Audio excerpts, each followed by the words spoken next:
Hi friends, welcome back to my channel. It's me Aleena. അപ്പം ഇന്ന് ഞാൻ വന്നിരിക്കുന്നത് നമ്മുടെ ഒരു സബ്സ്ക്രൈബറായ വൈശാഖ് അയച്ചു തന്ന ഒരു സ്റ്റോറി ആയിട്ടാണേ. അപ്പോൾ തുടങ്ങിയാലോ. 33 വയസ്സുകാരനായ കാർത്തിക് തൻ്റെ ബിസിനസ് തിരക്കുകൾക്കിടയിൽ നിന്ന് 2 വർഷത്തിന് ശേഷമാണ് കേരളത്തിലെ തറവാട്ടിലേക്ക് മടങ്ങുന്നത്. 65 വയസ്സുകാരനായ അച്ഛൻ വിശ്വൻ അമ്മയുടെ മരണശേഷം തീർത്തും ഒറ്റപ്പെട്ടു പോയപ്പോഴാണ് ബന്ധുക്കളുടെ നിർബന്ധത്തിന് വഴങ്ങി രണ്ടാമതൊരു വിവാഹത്തിന് സമ്മതിച്ചത്. അന്ന് ദുബായിലിരുന്ന് കാർത്തിക്കും അതിന് പച്ചക്കൊടി കാട്ടിയിരുന്നു. അങ്ങനെയാണ് 48 വയസ്സുകാരിയായ യാമിനി വിശ്വൻ്റെ ജീവിതത്തിലേക്ക് വരുന്നത്. തൻ്റെ മുൻപത്തെ ജീവിതത്തിൽ ഒരുപാട് കഷ്ടപ്പാടുകൾ അനുഭവിച്ച വിധവയായ യാമിനിക്ക് ഈ ബന്ധം ഒരു വലിയ ആശ്വാസമായിരുന്നു. രാത്രി വൈകിയാണ് ടാക്സി മുറ്റത്തെത്തിയത്. കാറിൻ്റെ ശബ്ദം കേട്ട് ഉമ്മറത്തെ ലൈറ്റ് തെളിഞ്ഞു. വാതിൽ തുറന്ന് പുറത്തേക്ക് വന്നത് യാമിനിയായിരുന്നു. കാർത്തിക് പ്രതീക്ഷിച്ചത് ഒരു സാരി ഉടുത്ത ഗൗരവകാരിയായിരുന്നു. എന്നാൽ നല്ലൊരു നൈറ്റി ധരിച്ച് തൻ്റെ ശരീരത്തിൻ്റെ ആകാരവടിവ് പ്രദർശിപ്പിച്ച് മുടി പിന്നിൽ കെട്ടിവെച്ച് തികച്ചും സാധാരണക്കാരിയായി നിൽക്കുന്ന യാമിനിയെ കണ്ടപ്പോൾ അവൻ അല്പം അമ്പരപ്പ് തോന്നി. യാമിനി അല്പം പരിഭ്രമിച്ചു. കാർത്തിക്, ഇത്ര നേരത്തെ എത്തുമെന്ന് കരുതിയില്ല. അച്ഛൻ ഉറങ്ങിപ്പോയി. ഞാനിപ്പോൾ വിളിക്കാം. വേണ്ട, അച്ഛൻ ഉറങ്ങിക്കോട്ടെ. കാർത്തിക് കാറിൽ നിന്നിറങ്ങി ബാഗ് എടുത്തു. യാമിനി പോയി കിടന്നോളൂ, എനിക്ക് വഴിയറിയാം. യാമിനി എന്ന വിളിയിൽ അവൾ ഒന്ന് തരിച്ചു നിന്നു. ഒരമ്മ സ്ഥാനമോ അല്ലെങ്കിൽ ഒരു ചേച്ചി വിളിയോ അവൾ പ്രതീക്ഷിച്ചിരുന്നില്ല. പക്ഷേ കാർത്തിക്കിൻ്റെ ശബ്ദത്തിൽ ബഹുമാനക്കുറവില്ലായിരുന്നു, ഒരു തരം അകലം മാത്രം. അകത്തേക്ക് കയറിയപ്പോൾ വീട് പഴയതുപോലെ തന്നെ, പക്ഷെ വല്ലാത്തൊരടുക്കും ചിട്ടയും വന്നിരിക്കുന്നു.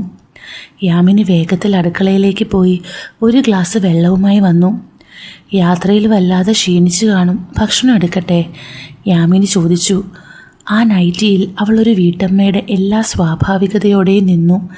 നല്ല ഇറങ്ങിയ കഴുത്തായതിനാൽ യാമിനിയുടെ കഴുത്തിൻ്റെയും മേൽമാറിടത്തിൻ്റെയും ഭംഗി നന്നായി കാണാം. വിശപ്പില്ല, ഒരു കാപ്പി കിട്ടിയാൽ കൊള്ളാം. കാർത്തിക് സോഫയിലിരുന്നു. അവൾ കാപ്പി ഉണ്ടാക്കാൻ പോയപ്പോൾ കാർത്തിക് ചുറ്റും നോക്കി. അമ്മയുടെ ഫോട്ടോയ്ക്ക് മുന്നിൽ പുതിയ പൂക്കളുണ്ട്. വീടിൻ്റെ ഓരോ കോണിലും ഒരു സ്ത്രീയുടെ സാന്നിധ്യം പ്രകടമാണ്. യാമിനി കാപ്പിയുമായി വന്നു. അവൾക്ക് ഈ വിവാഹത്തിന് സമ്മതിക്കാൻ വ്യക്തമായ കാരണമുണ്ടായിരുന്നു. ഭർത്താവിൻ്റെ മരണശേഷം ബന്ധുക്കളുടെ ഇടയിൽ ഒരു ആശ്രിതയായി കഴിയുന്നതിനേക്കാൾ വിശ്വനെ പോലൊരു മാന്യനായ മനുഷ്യൻ്റെ കൂടെ സമാധാനമായി ജീവിക്കുന്നതാണ് നല്ലതെന്ന് അവൾ കരുതി. പ്രായവ്യത്യാസമുണ്ടെങ്കിലും തനിക്ക് അർഹമായൊരിടം ഈ വീട്ടിൽ ലഭിക്കുമെന്ന് അവൾക്ക് ഉറപ്പുണ്ടായിരുന്നു. കാപ്പി കുടിച്ചു കഴിഞ്ഞ് കാർത്തിക് എഴുന്നേറ്റു. ശരി യാമിനി, ഞാൻ പോയി ഒന്ന് കുളിച്ച് ഫ്രഷാകട്ടെ. വല്ലാതെ തളർച്ച തോന്നുന്നു. നമുക്ക് നാളെ സംസാരിക്കാം. അവളോടൊന്ന് പുഞ്ചിരിക്കാൻ പോലും ശ്രമിക്കാതെ അവൻ തൻ്റെ മുറിയിലേക്ക് നടന്നു. കുളി കഴിഞ്ഞ് അരയിൽ ഒരു തോർത്ത് മാത്രം ചുറ്റി കാർത്തിക് ബാത്റൂമിൽ നിന്ന് പുറത്തേക്ക് വന്നു. മുറിയിൽ താൻ വരുമ്പോൾ ഉണ്ടായിരുന്നതിനേക്കാൾ മാറ്റം അവൻ ശ്രദ്ധിച്ചു. യാമിനി അവിടെ അവൻ്റെ കട്ടിൽ വിരിക്കുകയായിരുന്നു. അവളുടെ വിരിഞ്ഞ ചന്തി അവൻ്റെ കണ്ണുകളിൽ ഉടക്കി. പുതപ്പും തലേണയും ഒക്കെ കൃത്യമായി വെച്ച് അവൾ തിരിഞ്ഞു നോക്കി. കാർത്തിക്കിനെ ആ വേഷത്തിൽ കണ്ടപ്പോൾ അവൾക്കൊരു മടിയും തോന്നിയില്ല. മറിച്ച് ഒരു മകനെ നോക്കുന്ന അതേ വാത്സല്യം ആ കണ്ണുകളിലുണ്ടായിരുന്നു. കാർത്തിക്, യാമിനി പതുക്കെ വിളിച്ചു. കാർത്തിക് അല്പം ജാള്യതയോടെ നിന്നു. ഞാൻ വിരിച്ചോളുവായിരുന്നു. യാമിനി അവൻ്റെ അടുത്തേക്ക് നടന്നു വന്നു. അവളുടെ മുഖത്ത് ഒരു ഗൗരവമുണ്ടായിരുന്നു. എനിക്കറിയാം കാർത്തിക്, നിൻ്റെ അമ്മയുടെ സ്ഥാനത്ത് എന്നെ കാണുന്നത് നിനക്ക് അസാധ്യമായിരിക്കും.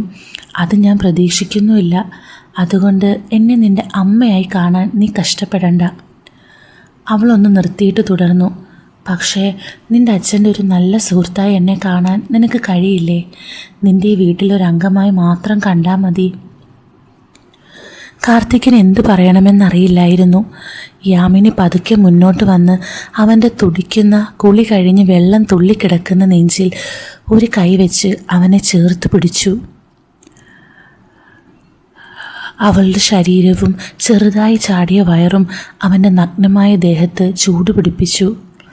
യാമിനിയുടെ വാത്സല്യത്തോടെയുള്ള ആ കെട്ടിപ്പിടുത്തം കാർത്തിക്കിൻ്റെ ഉള്ളിലെ എല്ലാ വേലിക്കെട്ടുകളെയും തകർത്ത് കളഞ്ഞു. 2 വർഷമായി അവൻ മിസ് ചെയ്ത ആ കരുതൽ ആ നിമിഷം അവന് ലഭിച്ചു. അവൻ്റെ നെറുകയിൽ തലോടിക്കൊണ്ട് അവൾ പറഞ്ഞു, ഇനി സമാധാനമായി ഉറങ്ങിക്കോ, ഗുഡ് നൈറ്റ്. യാമിനി മുറിയിൽ നിന്ന് പുറത്തേക്ക് പോകുമ്പോൾ കാർത്തിക് അവിടെ തന്നെ നിന്ന് യാമിനിയുടെ സാമീപ്യം കൊണ്ട് ചെറുതായി ഉണർന്ന തൻ്റെ ജൂനിയറിനെ തടവിക്കൊണ്ട് ചിന്തിച്ചു. തൻ്റെ അച്ഛൻ്റെ ജീവിതത്തിലേക്ക് വന്നത് ഒരു അപരിചിതയല്ല, മറിച്ച് തനിക്കും അച്ഛനും ഒരുപോലെ വേണ്ടപ്പെട്ട ഒരാളാണെന്ന് അവൻ ആ നിമിഷം തിരിച്ചറിഞ്ഞു.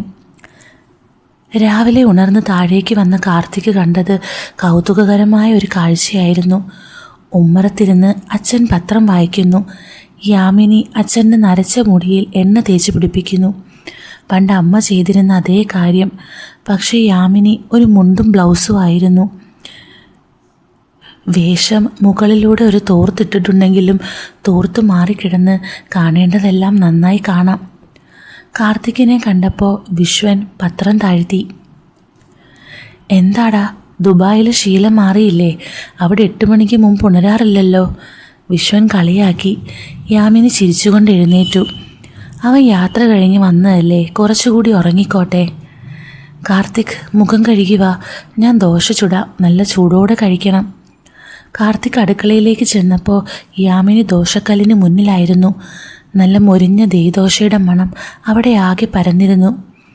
യാമിനി ആ വേഷത്തിൽ കണ്ട് കാർത്തിക് നന്നായി നോക്കുന്നത് കണ്ട് യാമിനി പറഞ്ഞു, എണ്ണ ആവേണ്ട എന്ന് വിചാരിച്ച് ഈ വേഷത്തിലോട്ട് മാറിയതാ. യാമിനി, ഞാൻ എന്തേലും സഹായിക്കണോ? കാർത്തിക് ചോദിച്ചു. സഹായിക്കാനോ? യാമിനി തമാശയോടെ അവനെ നോക്കി. എങ്കിലൊരു കാര്യം ചെയ്, ആ തേങ്ങയൊന്ന് ചിരകിത്താ. ചമ്മന്തിക്ക് ഇത്തിരി കൂടി തേങ്ങ വേണം. കാർത്തിക് ചിരിച്ചുകൊണ്ട് ചിരവയിലിരുന്ന് തേങ്ങ ചിരകാൻ തുടങ്ങി. ഇടയ്ക്ക് അവൻ 1-2 തേങ്ങാക്കൊത്തെടുത്ത് വായിലിട്ടു. ഇപ്പോഴും കുട്ടിക്കളി മാറിയിട്ടില്ലല്ലേ? യാമിനി അവനെ നോക്കി കണ്ണിരുട്ടി. അമ്മയുടെ അതേ സ്വഭാവം തന്നെ. വിശ്വേട്ടൻ പറയാറുണ്ട് കാർത്തിക് അടുക്കളയിൽ വന്ന തേങ്ങയും ശർക്കരയൊക്കെ മോഷ്ടിക്കുമെന്ന്. ആ തമാശ കേട്ടപ്പോൾ കാർത്തിക്കിൻ്റെ ഉള്ളിൽ എല്ലാ അകൽച്ചയും മാറി. അവൻ ഉറക്കെ ചിരിച്ചു. അച്ഛൻ അനാവശ്യം പറയുന്നതാ, ഞാൻ അങ്ങനെയൊന്നുമല്ല. ആണോ? എങ്കിൽ നോക്കിക്കോ. യാമിനി പതുക്കെ അവൻ്റെ കയ്യിൽ തട്ടി. എന്നിട്ട് അവന് വേണ്ടി മാറ്റിവെച്ച ഒരു ചെറിയ കിണ്ണത്തിൽ ഇത്തിരി ശർക്കരയും തേങ്ങയും കൊടുത്തു. ഇത് കഴിച്ച് ആ ചമ്മന്തി റെഡിയാക്കിത്താ. അവർ തമ്മിൽ സംസാരിച്ചു കൊണ്ടിരിക്കെ യാമിനി ചോദിച്ചു, കാർത്തിക്, നിൻ്റെ ഇന്നലെ ഇട്ട ആ നീല ഷർട്ടിൻ്റെ കയ്യിൽ ചെറിയൊരു കീറലുണ്ട്. അത് ഞാൻ തുന്നി വെക്കട്ടെ, അതോ ഇനി പുതിയത് വാങ്ങണോ? കാർത്തിക് അത്ഭുതപ്പെട്ടു. അത് ശ്രദ്ധിച്ചോ? എനിക്കത് കളയാൻ തോന്നുന്നില്ല. എൻ്റെ ഫേവറേറ്റ് ഷർട്ടാണ്. എങ്കിൽ പേടിക്കണ്ട, ഞാനത് ശരിയാക്കി തരാം. അമ്മയുടെ തയ്യൽ മെഷീൻ ഇപ്പോഴും വർക്കിംഗ് കണ്ടീഷനിലാണ്. ഞാനതിടയ്ക്ക് ഉപയോഗിക്കാറുണ്ട്, യാമിനി പറഞ്ഞു. കാർത്തിക് ഭക്ഷണം കഴിക്കാനിരുന്നപ്പോൾ യാമിനി അവൻ്റെ അരികിൽ നിന്ന് ഓരോ ദോശയായി ചുട്ടു വിളമ്പി. ഇടയ്ക്ക് അവൻ തമാശകൾ പറയുമ്പോൾ അവൾ അവനെ ഒരു മകനെ പോലെ ശാസിക്കുകയും ചിരിക്കുകയും ചെയ്തു. യാമിനിയുടെ ദോശയും തോർത്തു മാറിക്കണ്ട വടയുമെല്ലാം അവൻ നന്നായി ആസ്വദിച്ചു. കൈ കഴുകി എഴുന്നേറ്റപ്പോൾ കാർത്തിക് പതുക്കെ പറഞ്ഞു, യാമിനി, ഇന്നുച്ചയ്ക്ക് നമുക്കെല്ലാവർക്കും കൂടി പുറത്തു പോയാലോ? യാമിനിയുടെ മുഖം വിരിഞ്ഞു. സത്യമാണോ? എനിക്ക് വലിയ ആഗ്രഹമായിരുന്നു എല്ലാവരും കൂടി ഒന്ന് പുറത്തു പോകാൻ. അച്ഛൻ സമ്മതിക്കുവോ? അച്ഛനെ ഞാൻ സമ്മതിപ്പിച്ചോളാം. കാർത്തിക് കണ്ണ് ചിമ്മി കാണിച്ചു. യാമിനി വാത്സല്യത്തോടെ അവൻ്റെ തലയിൽ ഒന്ന് തട്ടി. വേഗം പോയി റെഡിയാവൂ എൻ്റെ കുട്ടി. ആ വിളിയിൽ എൻ്റെ കുട്ടി എന്ന ആ വാക്കിൽ കാർത്തിക് അനുഭവിച്ചത് ഒരമ്മയുടെ സാമീപ്യമായിരുന്നു. അവൻ തുള്ളിത്തുളുമ്പുന്ന യാമിനിയുടെ വയറിൽ കൈ ചുറ്റി യാമിനിയെ തന്നോടടുപ്പിച്ചുകൊണ്ട് ചെവിയിൽ പറഞ്ഞു, ഇഷ്ടപ്പെട്ടു, ദോശയും ഈ വേഷവും. ഔദ്യോഗിക ബന്ധത്തിനപ്പുറം ആ വീടിൻ്റെ ഐശ്വര്യമായി യാമിനി മാറിയിരിക്കുന്നുവെന്ന് അവൻ സന്തോഷത്തോടെ തിരിച്ചറിഞ്ഞു. നീല നിറത്തിലുള്ളൊരു നിഴലടിക്കുന്ന ഷിഫോൺ സാരിയായിരുന്നു അവൾ ഉടുത്തിരുന്നത്. സാധാരണ നൈറ്റിയിലും ബ്ലൗസും മുണ്ടിലും കണ്ടിരുന്ന യാമിനിയിൽ നിന്ന് തീർത്തും വ്യത്യസ്തമായി അതീവ സുന്ദരിയായി അവൾ കാണപ്പെട്ടു. ആ സാരിയുടെ ഒഴുക്കും അവളുടെ ചന്ദന നിറത്തിലുള്ള ചർമ്മവും തമ്മിൽ ഒരു പ്രത്യേക ചേർച്ചയുണ്ടായിരുന്നു. മുടി അഴിച്ചിട്ട് ചെറിയൊരു കമ്മൽ വിട്ട് അവൾ പടികൾ ഇറങ്ങി വന്നപ്പോൾ കാർത്തിക്കിന് തൻ്റെ കണ്ണെടുക്കാൻ തോന്നിയില്ല. ഞാൻ റെഡിയായി, അച്ഛനെവിടെ? യാമിനി ചോദിച്ചു. അപ്പോഴാണ് വിശ്വൻ തൻ്റെ മുറിയിൽ നിന്ന് പുറത്തേക്ക് വന്നത്. അദ്ദേഹം ഒരു മുണ്ടും ഷർട്ടും ധരിച്ചിരുന്നു. യാമിനി, ഇന്ന് നമ്മുടെ ക്ലബ്ബിൽ ഒരു ചെറിയ മീറ്റിംഗ് ഉണ്ട്. പഴയ കൂട്ടുകാരൊക്കെ വരുന്നുണ്ട്. ഞാൻ അങ്ങോട്ടേക്ക് പോവുകയാണ്. യാമിനിയുടെ മുഖം വാടി. അപ്പോൾ നമ്മുടെ പ്ലാനോ? ഞങ്ങളെല്ലാവരും കൂടി പോകാമെന്നല്ലേ പറഞ്ഞത്? വിശ്വൻ ചിരിച്ചുകൊണ്ട് കാർത്തിക്കിൻ്റെ തോളിൽ കൈവച്ചു. അതിനെന്താ, നിങ്ങൾ അമ്മയും മകനും കൂടി പോയി എൻജോയ് ചെയ്യ്. കാർത്തിക് വന്നതല്ലേ ഉള്ളൂ, അവന് പുറത്തെ വിശേഷങ്ങളൊക്കെ നീ കാണിച്ചു കൊടുക്ക്. എനിക്ക് ആ മീറ്റിംഗ് ഒഴിവാക്കാൻ പറ്റില്ല. കാർത്തിക് വിശ്വനെ നോക്കി. അച്ഛൻ്റെ കണ്ണുകളിൽ ഒരു കുസൃതിയുണ്ടോ എന്നവൻ സംശയിച്ചു. അച്ഛാ, അത് ശരിയാകുമോ? അച്ഛനില്ലാതെ? അതിനെന്താടാ, നീ നിൻ്റെ മമ്മിയെയും കൊണ്ടുപോകൂ. നല്ലൊരു സിനിമ കാണാം, പുറത്തു നിന്ന് ഭക്ഷണം കഴിക്കാം.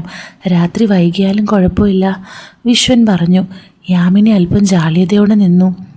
കാർത്തിക്കിന് ബുദ്ധിമുട്ടാകുമോ എന്ന് കാർത്തിക് ചിരിച്ചു.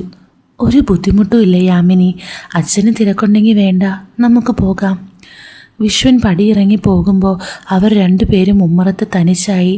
നീല സാരിയിൽ നിൽക്കുന്ന യാമിനിയുടെ അരികിലേക്ക് കാർത്തിക് നടന്നു വന്നു. യാമിനി, ഈ സാരിയിൽ നിങ്ങളെ കാണാൻ നല്ല ഭംഗിയുണ്ട്. സത്യം പറഞ്ഞാൽ ഞാൻ തിരിച്ചറിഞ്ഞില്ല, കാർത്തിക് പതുക്കെ പറഞ്ഞു. യാമിനിയുടെ കവിളുകളിൽ ഒരു ചെറിയ ചുവപ്പ് പടർന്നു. വെറുതെ ഓരോന്ന് പറയില്ലേ, ഇത് കുറേ കാലം മുമ്പ് വാങ്ങിയതാ, ഇന്നൊന്ന് ഉടുത്തു എന്ന് മാത്രം. അല്ല, സത്യമാണ് പറയുന്നത്. വാ, നമുക്ക് പോകാം. കാർത്തിക് കാറിൻ്റെ കീ എടുത്തു. അവർ കാറിൽ കയറി. കാർത്തിക് ഡ്രൈവ് ചെയ്യുമ്പോൾ സൈഡ് സീറ്റിലിരുന്ന യാമിനി ഇടയ്ക്കിടെ അവനെ നോക്കുന്നുണ്ടായിരുന്നു. അമ്മ മരിച്ചതിന് ശേഷം ആദ്യമായാണ് താനൊരു സ്ത്രീയുടെ കൂടെ ഇത്രയും സ്വതന്ത്രമായി പുറത്തു പോകുന്നത് എന്ന് കാർത്തിക് ഓർത്തു. നമുക്ക് ആദ്യം ഒരു സിനിമയ്ക്ക് പോയാലോ, അതോ ഷോപ്പിംഗ് വേണോ? കാർത്തിക് ചോദിച്ചു. നിനക്ക് ഇഷ്ടമുള്ളതുപോലെ കാർത്തിക്. എനിക്ക് നിൻ്റെ കൂടെ ഇങ്ങനെ വരാൻ പറ്റിയത് തന്നെ വലിയ സന്തോഷമാണ്, യാമിനി പറഞ്ഞു. കാറിലെ AC കാറ്റിൽ അവളുടെ മുടിയിഴകൾ പാറിപ്പറക്കുന്നുണ്ടായിരുന്നു. ആ യാത്ര വെറുമൊരു ഔട്ടിംഗ് ആയിരുന്നില്ല, മറിച്ച് അവർക്കിടയിലെ മഞ്ഞുരുകി ഒരു മകനും അമ്മയും തമ്മിലുള്ള ഗാഢമായ ബന്ധത്തിലേക്ക് വളരുന്നതിൻ്റെ തുടക്കമായിരുന്നു. അച്ഛൻ്റെ ആ മീറ്റിംഗ് തങ്ങളെ അടുപ്പിക്കാൻ വേണ്ടിയുള്ള ഒന്നായിരുന്നുവെന്ന് കാർത്തികിനപ്പോൾ തോന്നി. കാറിലെ AC കാറ്റിൽ യാമിനിയുടെ മുടിയിഴകൾ പാറിപ്പറക്കുന്നുണ്ടായിരുന്നു. റേഡിയോയിൽ പഴയൊരു മെലഡി പാട്ട് പതുക്കെ ഒഴുകി വന്നു.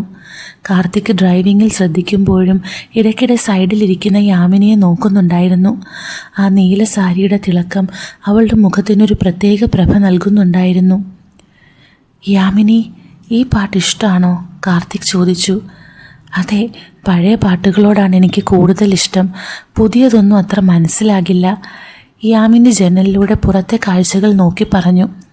സത്യം പറഞ്ഞാൽ കാർത്തിക്, കുറേ വർഷങ്ങൾക്ക് ശേഷമാണ് ഞാൻ ഇങ്ങനെ ഒരു കാറിൽ ഇത്രയും ദൂരം യാത്ര ചെയ്യുന്നത്. കാർത്തിക്കിനുള്ളിൽ ഒരു വിഷമം തോന്നി.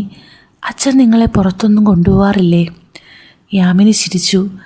അച്ഛന് പാവം പ്രായമായില്ലേ, അദ്ദേഹത്തിന് വീട്ടിലിരിക്കാനാണ് ഇഷ്ടം. പിന്നെ എനിക്കും വലിയ നിർബന്ധമൊന്നുമില്ലായിരുന്നു. പക്ഷേ ഇന്ന് നിൻ്റെ കൂടെ ഇങ്ങനെ ഇറങ്ങിയപ്പോൾ ഒരു വലിയ മാറ്റം തോന്നുന്നു. നഗരത്തിലെ ഒരു വലിയ മോളിന് മുന്നിൽ കാർത്തിക് വണ്ടി നിർത്തി. അവർ അകത്തേക്ക് കയറിയപ്പോൾ എല്ലാവരും ആ അമ്മയെയും മകനെയും ശ്രദ്ധിക്കുന്നുണ്ടായിരുന്നു. കാർത്തിക്കിൻ്റെ ഉയരത്തിനൊപ്പം നീല സാരിയുടുത്ത് സുന്ദരിയായി നടക്കുന്ന യാമിനി ആരുടെയും ശ്രദ്ധ ആകർഷിക്കും. നമുക്കാദ്യം നിനക്ക് കുറച്ച് ഡ്രസ്സ് എടുക്കാം, യാമിനി പറഞ്ഞു. എനിക്ക് ഒരുപാടുണ്ടല്ലോ, കാർത്തിക് ചിരിച്ചു. അതൊന്നും പറഞ്ഞാൽ പറ്റില്ല, നീ ദുബായിൽ നിന്ന് വന്നതല്ലേ. എൻ്റെ വക ഒരു സമ്മാനം തരാൻ എനിക്ക് ആഗ്രഹമുണ്ട്. എൻ്റെ കയ്യിൽ അച്ഛൻ തന്ന കുറച്ച് പൈസയുണ്ട്, യാമിനി വാത്സല്യത്തോടെ പറഞ്ഞു. അവർ ഒരു ഷോപ്പിൽ കയറി. ഓരോ ഷർട്ടും എടുത്ത് കാർത്തിക്കിൻ്റെ ശരീരത്തോട് ചേർത്ത് നോക്കുമ്പോൾ യാമിനിയുടെ മുഖത്ത് ഒരു പ്രത്യേക തിളക്കമുണ്ടായിരുന്നു. ഇത് നോക്കൂ കാർത്തിക്, ഈ ബ്ലാക്ക് കളർ നിനക്ക് നന്നായി ചേരും. നിന്റെ നിറത്തിന് ഇതൊരു പ്രത്യേക ഭംഗി നൽകും, യാമിനി പറഞ്ഞു. കാർത്തിക് അത്ഭുതപ്പെട്ടു. യാമിനിക്ക് ഫാഷൻ സെൻസൊക്കെ ഉണ്ടല്ലോ. എനിക്കിത് ശരിക്കും ഇഷ്ടപ്പെട്ടു. ഷോപ്പിംഗ് തുടരുന്നതിനിടയിൽ കാർത്തിക് ഒരു മനോഹരമായ സാരി കാണിച്ച് യാമിനിയോട് പറഞ്ഞു, യാമിനി, ഈ സാരി നിനക്ക് നന്നായി ചേരും, ഇതൊന്നെടുത്ത് നോക്ക്. യാമിനി ചിരിച്ചുകൊണ്ട് നിരസിച്ചു. അയ്യോ വേണ്ട കാർത്തിക്, എൻ്റെ കയ്യിൽ ഇഷ്ടം പോലെ പുതിയ സാരികളുണ്ട്. അച്ഛൻ കഴിഞ്ഞ മാസവും ഒരെണ്ണം വാങ്ങിത്തന്നു. എനിക്കിനി സാരികളൊന്നും വേണ്ട. കൂടാതെ ഞാൻ വല്ലപ്പോഴുമേ പുറത്തൊക്കെ പോവൂ. പക്ഷേ കാർത്തിക് വിടാൻ ഭാവമില്ലായിരുന്നു. അതൊന്നും പറഞ്ഞാൽ പറ്റില്ല.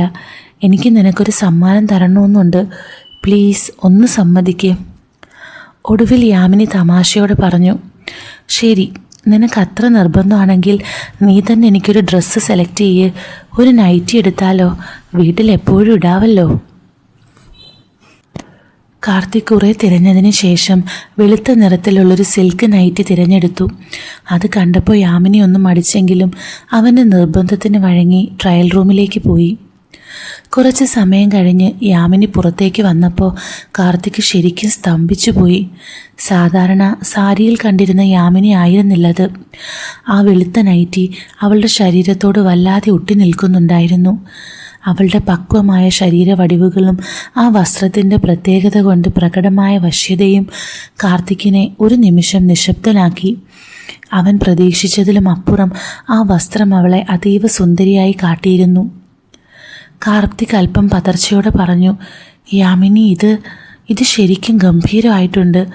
പക്ഷേ ഇതല്പം ടൈറ്റാണോ എന്നെനിക്കൊരു സംശയം. മാത്രമല്ല, ഇതല്പം റിവീലിംഗ് കൂടിയാണ്.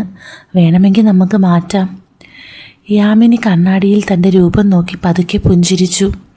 വേണ്ട കാർത്തിക്, നീ എനിക്ക് വേണ്ടി ആദ്യമായി തിരഞ്ഞെടുത്ത വസ്ത്രമല്ലേ ഇത്. എനിക്കിത് ഒരുപാട് ഇഷ്ടപ്പെട്ടു. അതുകൊണ്ട് എനിക്കിത് മാറ്റേണ്ടി വരില്ല. നമുക്കിതെടുക്കാം. അവളുടെ ആ ഉറച്ച തീരുമാനം കാർത്തിക്കിനെ അത്ഭുതപ്പെടുത്തി. തൻ്റെ തിരഞ്ഞെടുപ്പിനെ അവൾ എത്രത്തോളം വിലമതിക്കുന്നു എന്നവൻ തിരിച്ചറിഞ്ഞു. ആ വസ്ത്രം ധരിച്ചപ്പോൾ യാമിനിയുടെ മുഖത്തുണ്ടായ ആത്മവിശ്വാസവും സന്തോഷവും അവനെ ഒരു പുതിയ അനുഭൂതിയിൽ എത്തിച്ചു. അവർ ഡ്രസ്സ് എടുത്തു കഴിഞ്ഞ് ഒരു കഫയിലിരുന്നു. കാർത്തിക് 2 കോഫി ഓർഡർ ചെയ്തു. കാർത്തിക്, ഒരു കാര്യം ചോദിച്ചാൽ സങ്കടമാകുമോ? യാമിനി പതുക്കെ ചോദിച്ചു. ഇല്ല, ചോദിക്കൂ. നിൻ്റെ അമ്മ ഉണ്ടായിരുന്നെങ്കിൽ അവർ നിന്നെ എങ്ങനെയാണോ നോക്കിയിരുന്നത് അതുപോലെ തന്നെ ആയിരിക്കാൻ ഞാനും ശ്രമിക്കുന്നുണ്ട്. ഞാനതിൽ വിജയിക്കുന്നുണ്ടോ? യാമിനിയുടെ കണ്ണുകളിൽ ഒരു പ്രതീക്ഷയുണ്ടായിരുന്നു. കാർത്തിക് അവളുടെ കൈകളിൽ പതുക്കെ പിടിച്ചു. യാമിനി, അമ്മയുടെ സ്ഥാനം അമ്മയ്ക്ക് മാത്രമുള്ളതാണ്. പക്ഷേ അമ്മ പോയപ്പോൾ ഉണ്ടായ ആ ശൂന്യത, അത് നികത്താൻ യാമിനിക്ക് കഴിയുന്നുണ്ട്. ഇന്ന് ഈ നിമിഷം എനിക്ക് എൻ്റെ സ്വന്തം അമ്മയുടെ കൂടെ ഇരിക്കുന്നത് പോലെയാണ് തോന്നുന്നത്. യാമിനിയുടെ കണ്ണുകൾ നിറഞ്ഞു. അവൾ അത് മറയ്ക്കാൻ നോക്കി. വേഗം ആ കോഫി കുടിക്ക്, നമുക്ക് ഇനിയും കുറേ സ്ഥലത്ത് പോകാനുണ്ട്. അന്ന് രാത്രി വൈകിയാണ് അവർ വീട്ടിലെത്തിയത്. കാറിൽ നിന്ന് ഇറങ്ങുമ്പോൾ യാമിനി കാർത്തിക്കിൻ്റെ തോളിൽ കൈവച്ചു. ഇന്നെൻ്റെ ജീവിതത്തിലെ ഏറ്റവും സന്തോഷമുള്ള ദിവസമായിരുന്നു കാർത്തിക്. നന്ദി. കാർത്തിക് പുഞ്ചിരിച്ചു. നന്ദിയൊന്നും വേണ്ട മമ്മി, നമുക്ക് ഇനിയും കുറേ യാത്രകൾ പോകാനുണ്ട്. ആദ്യമായി കാർത്തിക് അവളെ മമ്മി എന്ന് വിളിച്ചപ്പോൾ യാമിനി ഒരു നിമിഷം സ്തംഭിച്ചുപോയി. അവളുടെ ചുണ്ടിൽ ഒരു വലിയ പുഞ്ചിരി വിരിഞ്ഞു. അച്ഛൻ വിശ്വൻ ഉമ്മറത്തിരുന്ന് ഇതെല്ലാം കണ്ട് മനസ്സാ ചിരിക്കുന്നുണ്ടായിരുന്നു. രാത്രി മുറിയിലെ നിശബ്ദതയിൽ കാർത്തിക് കട്ടിലിൽ കിടന്ന് ചിന്തിക്കുകയായിരുന്നു. ജനലിലൂടെ വരുന്ന നിലാവെളിച്ചം മുറിയിൽ പടർന്നിട്ടുണ്ട്. പക്ഷെ അവൻ്റെ മനസ്സ് ഇന്ന് നടന്ന കാര്യങ്ങളിലായിരുന്നു. കാർത്തിക്കിൻ്റെ ഉള്ളിൽ ചില ഗൗരവകരമായ സംശയങ്ങൾ ഉടലെടുത്തു. 65 വയസ്സുള്ള തൻ്റെ അച്ഛന് 48 വയസ്സുകാരിയായ യാമിനിയെ എല്ലാ അർത്ഥത്തിലും സന്തോഷിപ്പിക്കാൻ കഴിയുന്നുണ്ടോ? ഒരു സ്ത്രീ എന്ന നിലയിൽ അവളുടെ ആഗ്രഹങ്ങളും ആവശ്യങ്ങളും മനസ്സിലാക്കാനും അത് നിറവേറ്റാനും അച്ഛൻ്റെ ഈ പ്രായത്തിൽ സാധിക്കുന്നുണ്ടാവുമോ? യാമിനി ഇപ്പോഴും ഊർജ്ജസ്വലതയുള്ള ആകർഷകമായ പ്രായത്തിലാണ്. അന്ന് വൈകുന്നേരം മോളിൽ കണ്ട യാമിനിയുടെ രൂപം അവൻ്റെ മനസ്സിൽ നിന്ന് മായുന്നില്ലായിരുന്നു. ആ വെളുത്ത നൈറ്റിയിൽ അവൾ അതീവ സുന്ദരിയായിരുന്നു. അവളുടെ ശരീരവടിവുകളും പക്വതയാർന്ന ആ വശ്യതയും ഏതൊരാളെയും ആകർഷിക്കുന്നതാണ്. യാമിനി വെറും ഒരു വീട്ടമ്മയല്ല, അവളിൽ ഒളിഞ്ഞു നിൽക്കുന്ന ഒരു സ്ത്രീത്വമുണ്ട്. ഇത്രയും ആകർഷകമായ ഒരു രൂപം അച്ഛൻ എങ്ങനെ കൈകാര്യം ചെയ്യാൻ കഴിയും? അവൾ ഉള്ളിലൊതുക്കുന്ന ആഗ്രഹങ്ങൾ അച്ഛൻ അറിയുന്നുണ്ടാവുമോ? തൻ്റെ അമ്മയുടെ സ്ഥാനത്ത് മറ്റൊരു സ്ത്രീയെ സങ്കല്പിക്കാൻ പോലും പ്രയാസപ്പെട്ടിരുന്ന താൻ ഇപ്പോൾ യാമിനിയെ ഒരു രണ്ടാനമ്മയായി കിട്ടിയതിൽ മനസ്സാ സന്തോഷിക്കുന്നുവെന്ന് അവൻ തിരിച്ചറിഞ്ഞു. അവളോടുള്ള ബഹുമാനത്തോടൊപ്പം തന്നെ ഒരു പുരുഷൻ എന്ന നിലയിൽ അവളുടെ സൗന്ദര്യത്തെ അവൻ ആസ്വദിക്കാനും തുടങ്ങിയിരുന്നു. അവൾക്ക് തൻ്റെ വീട്ടിൽ ലഭിക്കുന്ന പരിഗണനയും സ്നേഹവും അവളെ സന്തോഷിപ്പിക്കുന്നുണ്ടാകാം. എങ്കിലും അവളുടെ ഉള്ളിലെ തീ അണയ്ക്കാൻ അച്ഛന് കഴിയുന്നില്ലെങ്കിൽ ആ ശൂന്യത ആര് നികത്തുമെന്നൊരു ചോദ്യം അവൻ്റെ ഉള്ളിൽ എവിടെയോ ബാക്കിയായി. പുറത്ത് രാത്രി പക്ഷികളുടെ ശബ്ദം കേട്ടു തുടങ്ങി. യാമിനി തൊട്ടടുത്ത മുറിയിൽ അച്ഛനോടൊപ്പം ഉറങ്ങുകയായിരിക്കും. ആ മുറിക്കുള്ളിലെ രഹസ്യങ്ങൾ എന്താണെന്നറിയാൻ കാർത്തിക്കിന് ചെറിയൊരു ആകാംക്ഷ തോന്നി. പതുക്കെ അവൻ ഉറക്കത്തിലേക്ക് വഴുതി വീണു. പക്ഷേ സ്വപ്നങ്ങളിൽ അപ്പോഴും നീല സാരിയുടുത്ത യാമിനിയുടെ രൂപമായിരുന്നു. കാർത്തിക് ഉറക്കമുണർന്ന് ഹാളിലേക്ക് വന്നപ്പോൾ കണ്ടത് യാമിനി പൂമുഖത്ത് നിൽക്കുന്നതാണ്. ഇന്നലെ അവൻ വാങ്ങി നൽകിയ ആ വെളുത്ത നൈറ്റി തന്നെയായിരുന്നു അവൾ ധരിച്ചിരുന്നത്. രാവിലത്തെ വെളിച്ചത്തിൽ ആ സിൽക്ക് വസ്ത്രം അവളുടെ ശരീരത്തോട് ചേർന്ന് നിൽക്കുമ്പോൾ ഇന്നലത്തേക്കാൾ വശ്യത അവളിൽ പ്രകടമായിരുന്നു. അച്ഛൻ എവിടെ യാമിനി? കാർത്തിക് പതുക്കെ അതിരികിലേക്ക് ചെന്ന് ചോദിച്ചു. അച്ഛനൊരു അത്യാവശ്യ കാര്യത്തിന് ടൗണിലേക്ക് പോയി, വരാൻ ഉച്ചയാകും, യാമിനി തിരിഞ്ഞു നോക്കി പറഞ്ഞു. കാർത്തിക് അവളുടെ തൊട്ടടുത്ത് നിന്നു. ആ നൈറ്റിക്കുള്ളിലെ അവളുടെ പക്വമായ വടിവുകൾ അവനെ വല്ലാതെ ആകർഷിക്കുന്നുണ്ടായിരുന്നു. യാമിനി, ഈ ഡ്രസ്സിൽ നിന്നെ നോക്കിയിരിക്കാൻ തന്നെ ഒരു സുഖമുണ്ട്. അച്ഛൻ ഇത് കണ്ടിരുന്നോ? യാമിനി ഒന്ന് പുഞ്ചിരിച്ചു. അവളുടെ വിരലുകൾ സാവധാനം കാർത്തിക്കിൻ്റെ കൈകളിൽ തൊട്ടു. അച്ഛൻ അതൊന്നും ശ്രദ്ധിക്കാറില്ല. നിനക്കിഷ്ടപ്പെട്ടല്ലോ, അത് മതി. അവൾ പതുക്കെ അവൻ്റെ ഷർട്ടിൻ്റെ കോളറിൽ ഒന്ന് തടവി. ഇന്നലെ നീ പറഞ്ഞത് ശരിയാണ് കാർത്തിക്. ഈ വസ്ത്രം എനിക്ക് ഒരുപാട് ആത്മവിശ്വാസം നൽകുന്നുണ്ട്. ഒരു സ്ത്രീ എന്ന നിലയിൽ തന്നെ എന്നെ ആരെങ്കിലും ഇത്രത്തോളം ശ്രദ്ധിക്കുന്നത് ആദ്യമായാണ്.